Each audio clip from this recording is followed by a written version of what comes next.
Coder hit his desk angrily with his paw, which made Torque's blood drain from his face. Shit. There we go again. The fleet admiral looked very pissed. Torque looked down, his hands shaking, not even trying to keep his composure anymore. I know bloody well what happened on your ship, Captain Torque. Or should I say now, Ensign Torque. I have read the reports, my superiors have read the report, everyone has read the bloody report.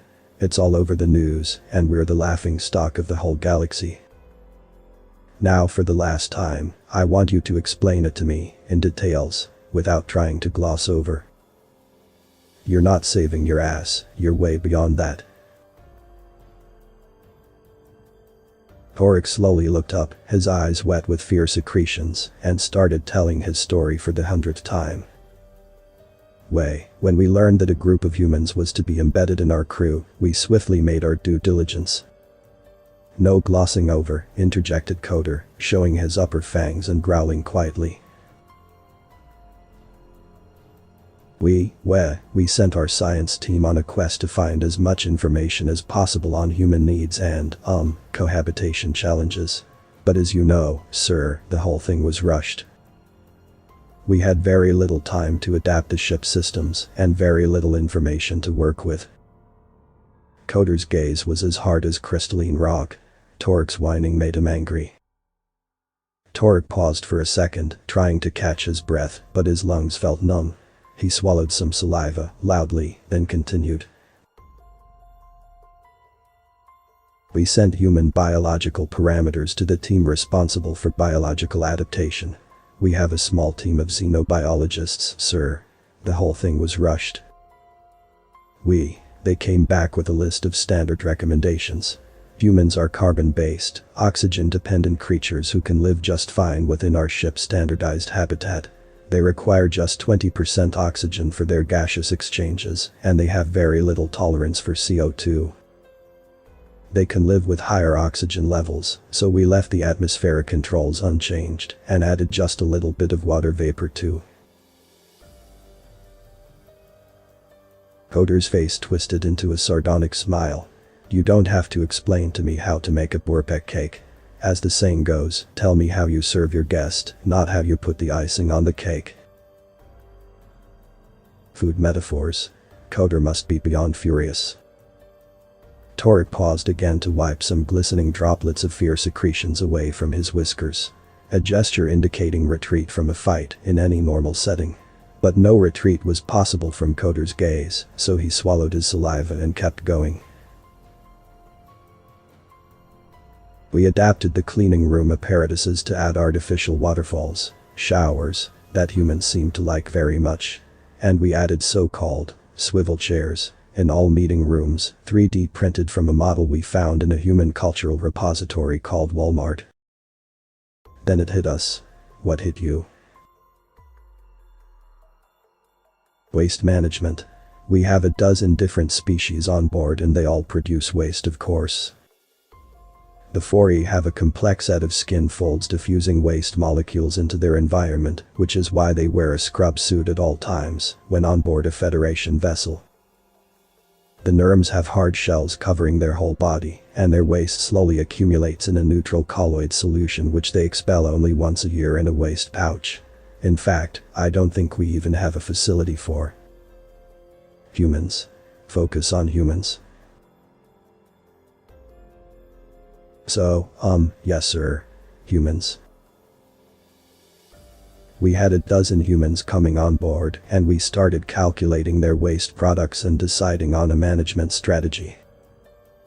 Their standard waste elimination apparatus, which they call the flush toilet, would generate way too much volume. We devised a more efficient but still comfortable waste extraction apparatus. We also figured they could just empty their bladder fluid into a dry funnel. Their waste fluid is not a big concern, and we discovered that we can extract useful nitrogen from it to boost vegetable production for our vegetarian crew. Again Torque, I don't care about the icing. We then discovered that the major challenge would be to handle the solid waste. A challenge with humans? You don't say. Coder hissed, rolling his eyes and retracting his whiskers, making sure his body language was the very expression of contempt. Torek sighed discreetly and continued. Humans produce quite a lot of solid waste. 10 times more waste than any other species we have on board, in fact. They seem to produce a never-ending string of solid waste, air, packages. And they have to go quite often to the disposal unit, at least once per human cycle, we were told. Some humans even use this time to read the news or play networked video games while sitting on the disposal unit, which is something nobody in their right mind would ever consider doing. You know how we, for instance, take waste disposal very seriously, sir. Don't they have any pride? This is appalling. Some of them spent quite a lot of time doing that. One of the humans was even singing popular music at times. Anyway, as the ship's adaptation went, we had to increase the number of waste disposal stations on the ship from 4 to 26, making sure humans were never more than 30 beeps away from one, anywhere on the ship. And we had to completely redesign the cargo hold area to fit a much bigger waste material holding tank. This time, it was Coder who sighed. Keep going. We thought we had everything right. The lighting had been adapted to please the human senses, since they have quasi-nocturnal vision and tolerate less lighting than most species. The crew had been given the standardized nano vaccines against other species' pathogens, and we had the real-time translators set up in no time. Then, 1 week into our voyage, Torek stopped and looked down, trying to find his words. One of our engineers came back to the bridge with a puzzling report. The waste tank pressure was higher than projected. We ran some tests but found out that the solid matter level was within normal range, considering all parameters. But still, pressure was climbing. Coder frowned, then pulled his tablet, swiped a few times, and checked a report. Yes, I have your engineer's report here. The pressure buildup was linear, and it had started on day 1. But your waste management engineers chose not to report it. Torek ignored Coder's comment and continued with his report. On day 20, the tank was only 10% full, according to solid waste level sensors, but pressure had reached critical levels. One of our engineers, Tophack, suggested that the pressure sensor, which is a single sensor with no redundancy, must be faulty. We agreed to turn off the sensor and have the whole waste tank replaced at our next stop, except that we didn't make it that far. The waste tank exploded. The waste tank bloody exploded, repeated Coder. And why is that so, Torek? Can you explain it to me as if I was a pup out of his egg sac? We didn't know at the time, but human solid waste is active. Humans are a highly symbiotic species with a complex internal ecosystem. They're literally full of bacteria. They're walking cesspools.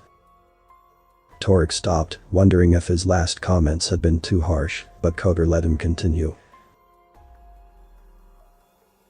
When the tank ruptured, the whole cargo area and the 3 lower decks were contaminated with solid particles. Toxic methane gas flowed into the atmospheric control system, destroying the delicate gas exchange membranes. We nearly had to abandon ship, but then the whole crew managed to gather into the emergency chambers, where an autonomous life support system kept them alive until help arrived. We were then ferried to a quarantine facility on Sirius 3, while a special team in hazmat suits decontaminated the ship. Tell me, Torek, do you understand why exactly the tank ruptured? Do you know what you could have done to prevent this? Torek opened his mouth, then closed it, then opened it again. I now know what happened. Human engineers explained to us that human solid waste is not only active, but it also acts as a bioreactor. I won't go into the technical details because quite frankly, I am not sure I understood everything, But there are complex biochemical reactions resulting in the emission of large amounts of methane gas. Combined with other species' waste products which are rich in carbohydrates, the human waste bioreactor went into overdrive. This is what ruptured the waste tank on the ship. Now, what could have we done better? At the time, we had no idea. And I had not received the memo. You had received the memo, Torg. You just didn't read it. I had not grasped the memo's importance, sadly. We could have treated active human waste with UV irradiation. Or we could have cryo-freezed it, which seems to be the preferred approach now in Federation ships. Using a separate tank, we could have then transferred the waste products to the nearest human colony, where it would have been recycled as fertilizer. So tell me, Torg, how did the humans manage to live for 5 days in the emergency chambers, without any working waste management units at their air disposal? One of them was an engineer. He immediately started designing a small, simple waste containment unit, which was then 3D printed within the hour. The 12 humans used it for 5 days. And sometimes there was quite the lineup.